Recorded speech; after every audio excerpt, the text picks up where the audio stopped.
जो एग्जाम की कॉपी होती है वो तिजोरी बंद होती है। वो तिजोरी में बंद होके बाहर बच्चों तक पहुंच गई, ये तो जादूगरी हो गई। भाई ऐसे कैसे हो सकता है?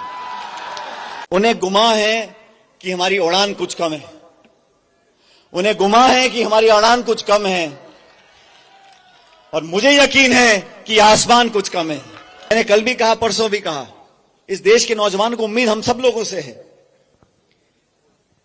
जो बच्चा गांव में रहता है, शहर में रहता है, मेहनत करता है, खर्चा उठाता है, किताब खरीदता है, तैयारियां करता है, एग्जाम देने जाता है, और पेपर अगर लीक हो जाता है तो सबको दुख होता है। ये किसी एक नेता, मंत्री, संतरी, पक्ष, पार्टी, इसकी बात नहीं है।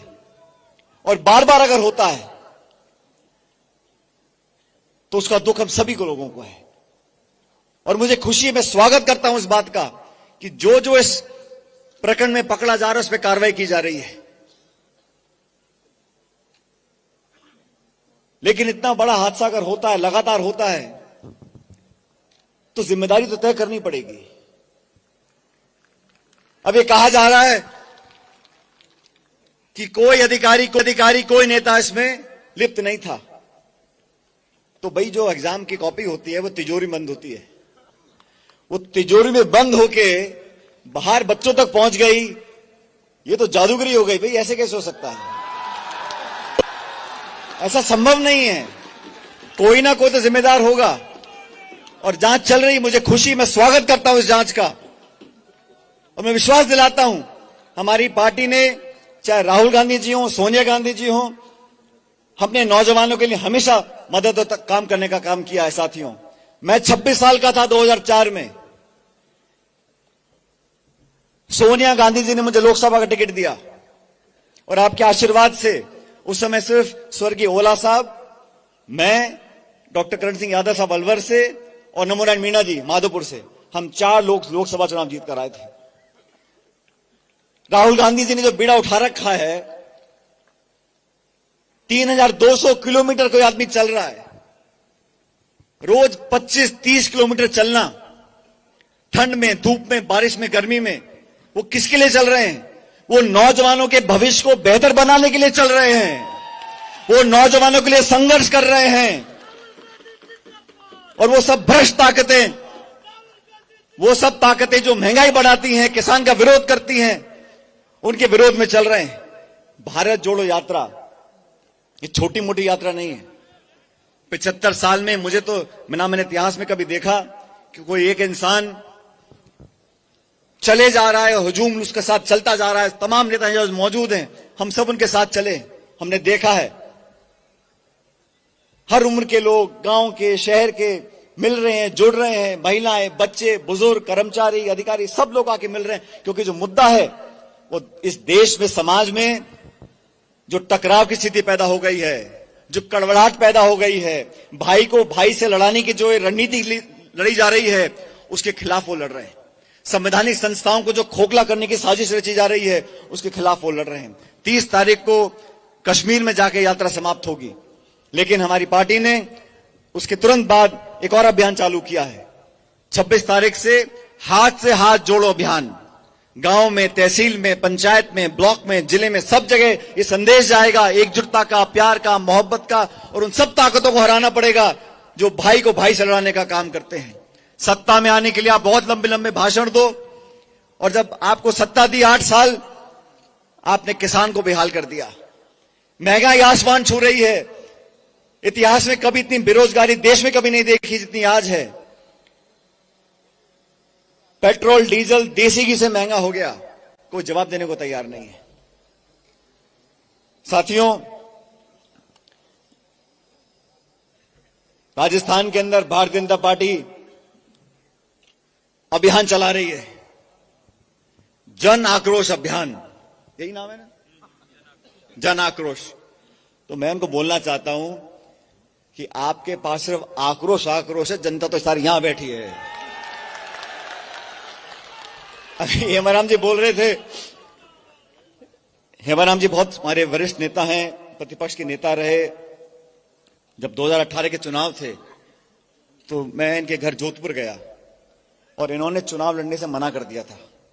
मैं प्रदेश अध्यक्ष था, मुझे एक एक सीट जीतनी बहुत जरूरी थी और मैं चाहता था कि हमारी पार्टी कांग्रेस के सिंबल पे हमारा एक अप्रत्याशित बहुमत आए। इसलिए मैंने उनसे आग्रह किया, मैंने कहा हेमराम जी, इनके परिवार में बहुत सारी घटनाएं घटी, दुखी थे, लेकिन मैंने उनको आग्रह किया। मैंने कहा यहाँ पूरे जिले बाड़मेर में मैंने सबसे बात कर ली है, आपके अलावा कोई सीट निकालेगा नहीं, आप लड़ोगे तो 10-5 हमारे और साथी जीत कर जाएंगे। और सच में इन्होंने मेरे आग्रह, मुझे लगता है मेरे आग्रह पर मेरी बात को स्वीकार किया और जीत कर आए 2018 के चुनाव के अंदर। ओला साहब और स्वर्गीय शीशराम जी से मेरे बहुत पुराने संबंध थे, पायलट साहब के भी थे, लेकिन वो ऐसे लोग यहां मंच पर बैठे हैं जिन्होंने इस मिट्टी के लिए, अपनी जनता के लिए, अपनी पार्टी के लिए सब कुछ कुर्बान करा। और जो वाक्य बता रहे थे 77 का, मेरा जन्म 77 का है। इंदिरा जी के लिए जेल में गए, अच्छे बुरे समय में कांग्रेस का साथ दिया। ये वो नेता हैं जिन्होंने अपने योगदान से इस पार्टी को सींचा है। और मैं हर बार बोलता हूं कि पिछले 30 सालों से 5 साल सरकार कांग्रेस की आती है, 5 साल भाजपा की आ जाती है। इस परिपाटी को बदलना पड़ेगा। अभी 10 महीने का समय है, हम मिलकर अगर काम करेंगे, सत्ता, संगठन सबको सम्मान मान देकर काम करेगा, तो मुझे पूरा विश्वास है कि 2023 में कांग्रेस पार्टी की सरकार दोबारा हम लोग यहां बनाएंगे, आपके सहयोग से, आपके आशीर्वाद से। जिन 5 सालों का आप जिक्र कर रहे थे, ओला साहब ने भी बोला, हेमराम जी ने भी बोला, हमारी पार्टी के मात्र 21 विधायक रह गए थे 200 में से 2013 के चुनाव के अंदर, और 2 मंत्री जीते थे मेरे ख्याल, एक तो ओला साहब जीते थे और एक मालवीय जी जीते थे। हमारी पूरी कैबिनेट हार गई थी। उस विपरीत परिस्थिति में मुझे सोनिया जी ने, राहुल गांधी जी ने कांग्रेस पार्टी का अध्यक्ष बनाकर, जब मैं दूसरे टाइम दिल्ली में केंद्र का मंत्री था, तो बहुत लोगों ने मुझे कहा ये काम अभी फायदे का नहीं है, यहां कांग्रेस का सुपड़ा साफ हो चुका है, 21 पे रह गई है, और देश जब से आजाद हुआ है तब से आज तक कभी 21 पे हम नहीं रहे। तो उस समय मुझे ये जिम्मेदारी दी गई, मैंने सब कुछ छोड़कर तमाम नेताओं, कार्यकर्ताओं को इकट्ठा करने की कोशिश की, और आप सबके सहयोग से 5 साल मैंने, हमारे जो कार्यकर्ता हैं प्रदेश भर में, अगर किसी के शादी ब्याह में मैं नहीं पहुंच सका, अगर कभी दुख घर में किसी के हुआ, मैं वहां पहुंचने की मैंने पूरी कोशिश की, लोगों को जोड़ने की कोशिश की, और उस मेहनत से हम सबको साथ लेकर चले, हमने सरकार बनाई। और मैं हमेशा उन लोगों ने, जिन लोगों ने संघर्ष के समय सड़कों पर अपनी जेब से पैसा खर्च कर, छोटे छोटे कार्यकर्ताओं ने संघर्ष किया, धरने किए, जुलूस निकाले, प्रदर्शन किए, लाठियां खाई, जेल में गए, उन सब कार्यकर्ताओं के मान सम्मान के लिए मैंने हमेशा संघर्ष किया, आज भी कर रहा हूं और हमेशा करता रहूंगा। वो लोग जिन्होंने अपनी नहीं देखी, शासन से टकरा गए, पुलिस प्रशासन से टकरा गए, लेकिन फिर भी पार्टी का दामन नहीं छोड़ा, पार्टी के लिए काम करते रहे, उन लोगों को मान सम्मान मिले। हर व्यक्ति को, हर कार्यकर्ता को पद नहीं मिल सकता, लेकिन उसकी भागीदारी हो सकती है, उसको मान सम्मान मिल सकता है, उसकी पहचान हो सकती है। हमारी सरकार बनी 4 साल हो गए, बहुत से लोगों को नियुक्तियां दी हैं और मैं स्वागत करता हूं, लेकिन जिन लोगों ने सरकार बनाने के लिए, पार्टी के लिए खून पसीना सब कुछ लगाया, उन लोगों के साथ साथ प्रदेश में बहुत से हमारे ऊंचे अधिकारी हैं। जो अधिकारी हमारे सरकार में काम करते हैं, उन्हें फर्क नहीं पड़ता कि राज कांग्रेस का है, बीजेपी का है, वो तो राज की नौकरी करते हैं। उन लोगों को भी अगर हमें अपॉइंटमेंट देना है तो अनुपात बेहतर होना चाहिए। जो कांग्रेस का वर्कर है, चाहे मेरा समर्थक हो, ओला जी का हो, हेमराम जो किसी का भी हो, कांग्रेस का अगर वर्कर होगा, कांग्रेस के लिए सच्चाई से काम किया होगा, उसको कोई पद पोस्ट दें, उसका हम सब स्वागत करेंगे। लेकिन बड़े बड़े अधिकारी शाम को 5 बजे वो रिटायर होते हैं और रात के 12 बजे उनकी नियुक्ति हो जाती है बड़े बड़े पदों में, पूरे हिंदुस्तान, राजस्थान भर में। भाई थोड़ा मोड़ा तो होता है हर जगह, लेकिन अधिकारियों से बनस्पत अगर कांग्रेस के वरिष्ठ कार्यकर्ताओं को, जो कांग्रेस के पुराने लोग रहे, उनको अगर मान सम्मान और पद दी जाए, और मैं तो कहता हूं उस अनुपात को बेहतर करना पड़ेगा। किसानों के लिए हम सब यहां इकट्ठे हुए हैं और इतनी बड़ी तादाद में आप लोग यहां आज इस सम्मेलन में आए हो। मैं आपसे इतना ही निवेदन करना चाहता हूं कि इस सम्मेलन से एक संदेश भी जाना चाहिए। हम लोगों ने अपनी बात रखी, लेकिन एक आवाज यहां से निकलनी चाहिए जो दिल्ली में बैठे लोग हैं, और बदकिस्मती से केंद्र में जो लोग बैठे हैं उनमें से कोई ऐसा नहीं जिसने कभी किसान के साथ कोई संबंध रखा हो। राजनीति करते हैं, किसान के दर्द और पीड़ा को समझने वाला, उनके बारे में बोलने वाला वहां दिल्ली में कोई नहीं बैठा। इसलिए मैं चाहता हूं, मैं एक प्रस्ताव पारित करना चाहता हूं सम्मेलन में, और प्रस्ताव इस प्रकार है कि तीनों काले कानून लेने के बाद यह आश्वासन दिया गया था कि एमएसपी पर एक ऐसा प्रावधान लेकर आएंगे, एक ऐसा कानून लेकर आएंगे कि वो एमएसपी पर खरीद हो। आज इतना समय बीत गया, केंद्र की सरकार एमएसपी पर बोलने से मना करती है। तो मैं चाहता हूं इस किसान सम्मेलन से केंद्र की सरकार को एक प्रस्ताव भेजा जाए कि बहुत जल्द आप एमएसपी पर कानून बनाएं, ताकि किसान को दर दर भटकना ना पड़े, और एमएसपी पर खरीद हो ताकि किसान के हाथ में कुछ पैसा आए, अपने बाल बच्चों को पाल सके। अगर आप सब इस प्रस्ताव से सहमत हो तो अपने दोनों हाथ खड़े कर बताएं कि इस प्रस्ताव पारित करेंगे और केंद्र सरकार को भेजेंगे एमएसपी पर कानून बनाने के लिए।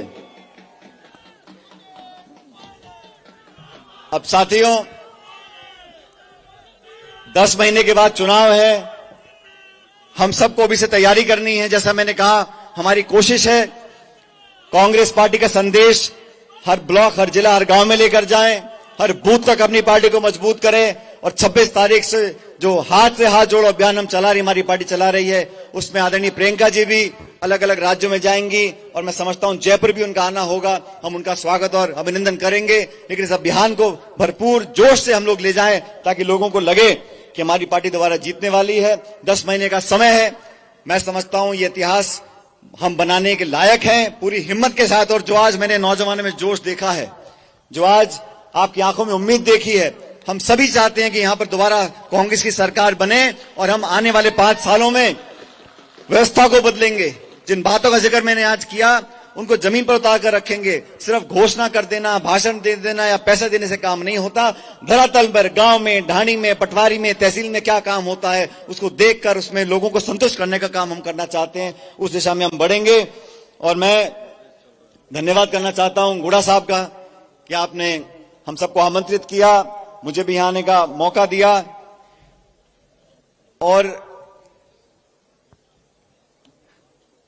कुछ लोगों को उन्हें गुमा है कि हमारी उड़ान कुछ कम है, उन्हें गुमा है कि हमारी उड़ान कुछ कम है, और मुझे यकीन है कि आसमान कुछ कम है। 36 कौम के लोगों के साथ मिलकर एक बेहतर राजस्थान बनाना है। सरकार दोबारा हम लोग बनाएंगे, लेकिन मैं आपके साथ एक नारा लगाऊंगा ताकि जो प्रस्ताव हमने पारित किया है उसकी गूंज दिल्ली तक सुनाई दे। जोरदार नारा देना, जय जवान, जय जवान। ये आखिरी नारा है, लगना चाहिए कि यहां शेखावटी से नारा गया है, जय जवान। बहुत बहुत धन्यवाद। जय हिंद। राम राम साहब।